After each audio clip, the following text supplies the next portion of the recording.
నమస్కారం. ఈ రోజు తిరుమల తిరుపతి దేవస్థానం లక్షలాది కోట్లాది మంది భక్తులు వెంకటేశ్వర స్వామిని ఆరాధ్య దైవంగా పూజించుకుని అన్ని విధాలుగా భక్తి భావంతో ఉండే వెంకటేశ్వర స్వామిని ఈ రోజు ఒక పక్క నారా చంద్రబాబు నాయుడు లడ్డూలో కల్తీ జరిగిందని చెప్పని ఒక అబద్ధ ప్రచారంతో ఒక మచ్చ తీసుకొచ్చారు. అదే విధంగా ఎంతో మంది గొప్ప వ్యక్తులు తిరుమల తిరుపతి దేవస్థానానికి చైర్మన్లుగా పనిచేసి ఆ ఒక గురి ఒక గొప్పతనాన్ని ప్రపంచ వ్యాప్తంగా తీసుకెళ్లిన చైర్మన్లు ఉండగా ఈ రోజు ఒక బిఆర్ నాయుడు అని చెప్పని గత 5 సంవత్సరాలు నువ్వు అధికారంలోకి వస్తాం కోసం జనాలకి అబద్ధాలు చెప్పిన ఒక టీవీ ఛానల్ అధినేత రుణం తీర్చుకోవటం కోసం ఈ రోజు ఎందుకు అర్హత లేని వ్యక్తిని ఈ రోజు తిరుమల తిరుపతి దేవస్థానానికి చైర్మన్ గా ఆయన నియమించగానే మనందరం గారు చూసాం. వైకుంఠ ఏకాదశి అప్పుడు తొక్కిస్లాట్ లో భక్తులు చనిపోయారు. దర్శనాలు సరిగ్గా అవట్లా, సామాన్య భక్తులు ఇబ్బంది పడుతున్నారు. అంతేకాకుండా మహిళలతో అక్రమ సంబంధాలు, లైంగిక వేధింపులు చేసే వ్యక్తి ఈ రోజు తిరుమల తిరుపతి దేవస్థానం చైర్మన్ గా ఉండటం నిజంగా ఈ రోజు మా అందరి గారు బాధాకరం. ఈ రోజు కోట్లాది మంది భక్తులు ఇలాంటి వ్యక్తి చైర్మన్ గా ఉండటం వెంటనే తొలగించండి, రాజీనామా చేయండి అని చెప్పని కూటమి ప్రభుత్వం చంద్రబాబు నాయుడు, పవన్ కళ్యాణ్, లోకేష్ వీళ్ళందరి మీద ఒత్తిడి తీసుకొచ్చిన తను మావాడు, మాకు సంబంధించిన వ్యక్తి, తను ఎన్ని తప్పులు చేసినా తిరుమల తిరుపతి దేవస్థానం దగ్గర సరిగ్గా చూసుకోపోయినా మేము అతన్ని ఏమీ చేయము, తొలగించము, రాజీనామా చేపించము అని చెప్పని ఈరోజు రెడ్ బుక్ పరిపాలన రాష్ట్రంలో వైఎస్ఆర్ కాంగ్రెస్ పార్టీ మీద, కార్యకర్తల మీద కాకుండా చివరికి తిరుమల తిరుపతి దేవస్థానంలో కూడా రెడ్ బుక్ పరిపాలన కొనసాగించే విధంగా ఈరోజు కూటమి ప్రభుత్వం ముందుకెళ్తాను నిజంగా. ఎందుకంటే చంద్రబాబు నాయుడు గారు చెప్తారు, నాకు దైవం వెంకటేశ్వర స్వామి, ఆయన వల్లే నేను బతికాను అని చెప్పి అనేక సందర్భాల్లో చెప్తారు. మీకు నిజంగా వెంకటేశ్వర స్వామి మీద ప్రేమ ఉంటే, నిజంగా ఆయన మీద భక్తి ఉంటే వెంటనే బిఆర్ నాయుడుని తొలగించి రాజీనామా చేపించాల్సిన బాధ్యత చంద్రబాబు నాయుడు, కూటమి ప్రభుత్వం. ఈరోజు వైఎస్ఆర్ కాంగ్రెస్ పార్టీ వాళ్ళు ఇలాంటి వ్యక్తిగా ఉన్న వ్యక్తి చైర్మన్ గా తొలగించాలని చెప్పని శాంతియుతంగా ధర్నా కార్యక్రమం చేస్తే అక్కడికి తెలుగుదేశం పార్టీ గోండాలు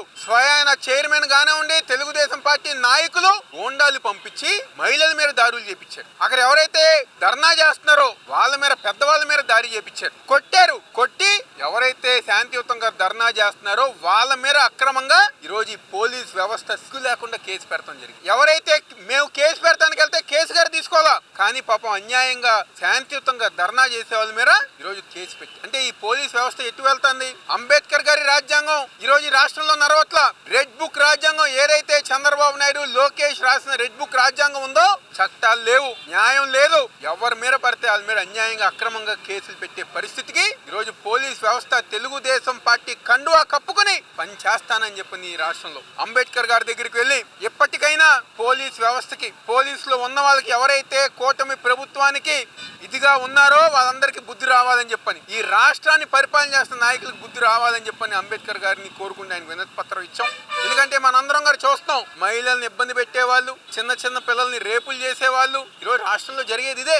అదే విధంగా ఒక ఎంపీ, పార్లమెంట్ సభ్యుడిగా ఉన్న ఒక వ్యక్తి ఈరోజు డ్రగ్స్ పార్టీలో డ్రగ్స్ తీసుకుంటూ పాజిటివ్ గా వచ్చి దొరికితే తన మీద ఏం యాక్షన్ తీసుకున్నారు? అంటే మీకు అనుకూలంగా ఉన్న వ్యక్తులు, మీ తెలుగుదేశం పార్టీ వాళ్ళు ఎంత నీచమైన పనులు చేసినా, ఎంత ఘోరమైన పనులు చేసినా వాళ్ళు మాకు సంబంధించిన వాళ్ళు కాబట్టి వాళ్ళకి చట్టాలు ఉండవు, న్యాయాలు ఉండవు అని చెప్పని కాపాడుకునే పనిలో ఈరోజు చంద్రబాబు నాయుడు, లోకేష్, పవన్ కళ్యాణ్ వీళ్ళందరూ గారు ఉన్నారు. ఇంకో పక్క జనసేన ఎమ్మెల్యే మహిళల్ని ఇబ్బంది పెట్టారు. ఈ రాష్ట్రంలో కూటమి పార్టీకి సంబంధించిన ఎమ్మెల్యేలే మహిళల్ని ఇబ్బంది పెట్టే పరిస్థితి వచ్చింది. ఇప్పటికైనా వాళ్ళ మీద యాక్షన్ తీసుకోనని చెప్పని మేము డిమాండ్ చేస్తున్నాం. ప్రజానికం గమనిస్తున్నారు, అన్ని గారు చూస్తున్నారు, మీకు బుద్ధి చెప్పే రోజులు దగ్గరగా ఉన్నాయని చెప్పని ఎప్పటికైనా చంద్రబాబు నాయుడు తిరుమల తిరుపతి దేవస్థానానికి ఇంత చెడ్డ పేరు తీసుకొచ్చిన బిఆర్ నాయుడిని వెంటనే తొలగించాలని చెప్పని ఈరోజు వైఎస్ఆర్ కాంగ్రెస్ పార్టీ తరఫున మేమందరం గారికి డిమాండ్ చేస్తాం.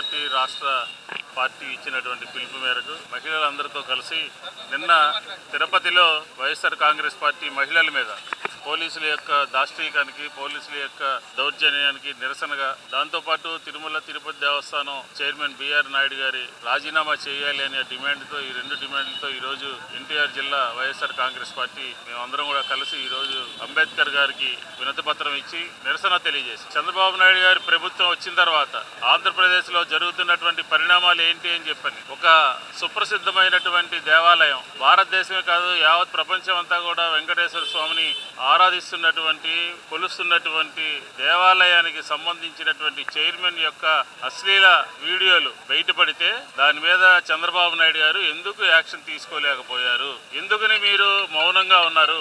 ఎందుకని ఇన్ని రోజులే గడిచినప్పటికీ కూడా బిఆర్ నాయుడు గారి మీద ఎందుకు చర్యలు తీసుకోలేదు? మీ యొక్క చర్యని ఆంధ్రప్రదేశ్ మహిళా లోకం అంతా కూడా గమనిస్తూ ఉంది, గుర్తిస్తూ ఉంది. ఎందుకంటున్నామంటే TV5 చూసి భయపడుతున్నారా? మీకు వ్యతిరేకంగా తయారవుతారని భయపడుతున్నారా? అలా భయపడే లెక్కలో మీరు భయపడచ్చు, కానీ ఆంధ్రప్రదేశ్లో ఉన్నటువంటి ప్రజలు కానీ మహిళా లోకం కానీ సరైన టైంలో మీకు బుద్ధి చెప్తారు అని చెప్పి ఈ సందర్భంగా తెలియజేస్తాను. మీకు ఆలోచన రాకపోతే, మీకు మీ బుర్రలో రాకపోతే, జగన్మోహన్ రెడ్డి గారు అదే తిరుమల తిరుపతి దేవస్థానంలో మాకు సంబంధించినటువంటి SCBC చైర్మన్ని ఇమ్మీడియట్గా చిన్న అంశం బయటకు వస్తే ఇమ్మీడియట్గా తొలగించడం జరిగింది. దాన్ని నా కాపీ కొట్టండి. అది కూడా చేత కాకపోతే ఎట్లా? మళ్ళీ అతన్ని మీరు కూటమిలో చేర్చుకున్నారు. మహిళల మీద, మహిళలతో అసభ్యంగా ప్రవర్తించినటువంటి వాళ్ళని మేము చర్యలు తీసుకుంటే మీరేమో కూటమిలో మళ్ళీ జాయిన్ చేసుకున్నారు. ఆంధ్రప్రదేశ్లో కూటమి మహిళలు ఏం చేస్తా ఉన్నారు? కూటమికి సంబంధించిన ఎమ్మెల్యేలు మహిళల్ని ఇబ్బంది పెడతా ఉన్నారు. మహిళలకి ఫోన్ కాల్స్ చేయడము, అసభ్యంగా ప్రవర్తించడము, రకరకాలైనటువంటి కార్యక్రమాలకి మీ ప్రజాప్రతినిధులు పాల్పడుతున్నారంటే అసలు మీరంటే భయం ఉందా? బిఆర్ నాయుడికి మీకు రాజీనామా చేయించలేనటువంటి పరిస్థితిలో ఉంటే మీరు ముఖ్యమంత్రికి కూడా రాజీనామా చేయండి. ముఖ్యమంత్రికి కూడా పనికిరారని చెప్పని ప్రజలు భావిస్తా ఉన్నారు. ఇలాంటి తరుణంలో తిరుపతిలో నిన్న జరిగినటువంటి మహిళల మీద దాడిని మేమందరం కూడా తీవ్రంగా ఖండిస్తా ఉన్నాం. ఇది తిరుపతి దేవస్థానమే కాదు, నిన్న విశాఖపట్నంలో కూడా ఒక వీడియో బయటపడింది ఒక చైర్మన్ది. యావత్ ఆంధ్రప్రదేశ్లో ఆలయాలు భ్రష్టు పట్టించేస్తున్నారు, హిందూ ధర్మాన్ని భ్రష్టు పట్టించేస్తున్నారు. ఎవరన్నా క్వశ్చన్ చేస్తే, ఎవరన్నా ప్రశ్నిస్తే వాళ్ళ మీద పోలీసులతో లాఠీచార్జ్ చేస్తున్నారు, పోలీసులతో కేసులు పెట్టిస్తా ఉన్నారు. ఇదేనా ప్రజాస్వామ్యం ఆంధ్రప్రదేశ్లో? ఈ ఆంధ్రప్రదేశ్లో రెడ్ బుక్ రాజ్యాంగం నడుస్తుంది. ఈ రెడ్ బుక్ రాజ్యాంగము మీకున్నటువంటి మొన్న గెలిచినటువంటి ఓట్ల శాతాన్ని ఇప్పటికే సగానికి తగ్గించేసింది. మీ ఎమ్మెల్యేల చర్యల మూలంగా, మీ ప్రభుత్వంలో ఉన్నటువంటి వ్యక్తుల యొక్క చర్యల మూలంగా సగానికి పడిపోయింది. మాకు సంబంధించినటువంటి వైఎస్ఆర్ కాంగ్రెస్ పార్టీ నాయకులు ఎక్కడన్నా కోడిని కోస్తేనో, రోడ్డు మీదకి వస్తేనో, కేకులు కట్ చేస్తేనో 307 పెడతారా? తెనాలిలో దళితుల మీద రోడ్డు మీద కూర్చోబెట్టి లాఠీచార్జ్ చేస్తారా? గోపాలపురంలో రోడ్డు మీద నడిపిస్తారా?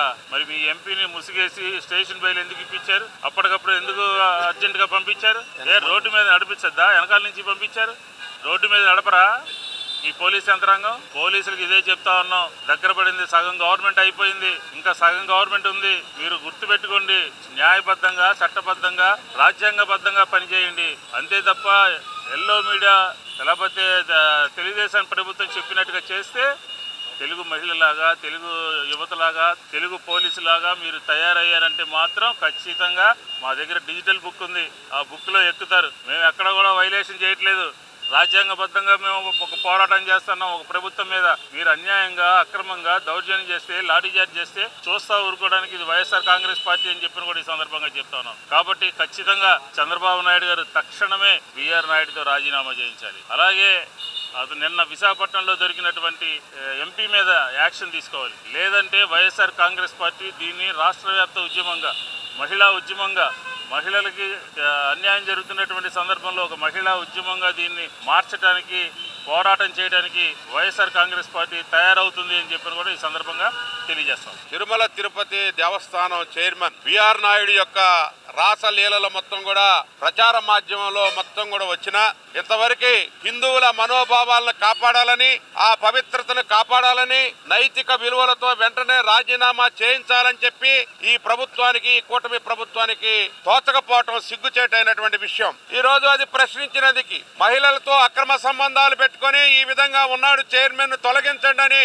మాట్లాడితే మహిళా కార్యకర్తలపై పోలీస్ జులుం మీరు ప్రదర్శిస్తా ఉన్నారు, తప్పుడు కేసులు పెడతా ఉన్నారు. శాంతియుతంగా ప్రజాస్వామ్యంలో ఏదైతే నిరసన తెలియజేసే హక్కు ప్రతి ఒక్కరికి ఉంది, ఆ నిరసన తెలియజేసేటటువంటి వారిని అణచడం కోసం మీరు అక్రమ కేసులు పెడుతున్నటువంటి అంశాన్ని మేము తీవ్రంగా ఖండిస్తా ఉన్నాం. ఇప్పటికైనా మీ భాగస్వామ్యం హిందూ మత రక్షకులుగా ప్రచారం చేసుకునేటటువంటి పవన్ కళ్యాణ్ గాని, లేకుంటే బీజేపీ గాని, లేకుంటే తెలుగుదేశంలో ఉన్నటువంటి హిందూ సాంప్రదాయవాదులు గాని ఎవరు కూడా పన్నెత్తి మాట్లాడలే. ఎందుకయ్యా? మీకు నైతిక విలువలను కాపాడుకోండి, హిందూ మత ధర్మాన్ని కాపాడండి. కాపాడకుండా చైర్మన్ ని కొనసాగిస్తూ కామాంధుడిని బిఆర్ నాయుడిని ఈ రోజు కామనాయుడు అని ప్రచారం జరుగుతా ఉంటే నైతికంగా ఆయనైనా రాజీనామా చేయాలి. ఈ రోజు మేము డిమాండ్ చేస్తా ఉన్నాం, హిందూ మతాన్ని కలియుగ దైవంగా భావించే వెంకటేశ్వర స్వామి పవిత్ర పవిత్రతను కాపాడాలని చెప్పి ఈ సభాముఖంగా డిమాండ్ చేస్తూ ఇంతకంటే ఎక్కువ మాట్లాడాల్సిన అవసరం లేదు. ఓ హిందూ పరిరక్షకులారా, గగ్గోలు పెట్టేటటువంటి నాయకులారా, మీరంతా నోళ్లు విప్పండి. ఇది ప్రజాస్వామ్యం. ప్రజాస్వామ్యంలో ఒక ఆరోపణ వస్తేనే రాజీనామాలు చేసినటువంటి చరిత్ర భారత పార్లమెంటు చరిత్రలో ఉంది.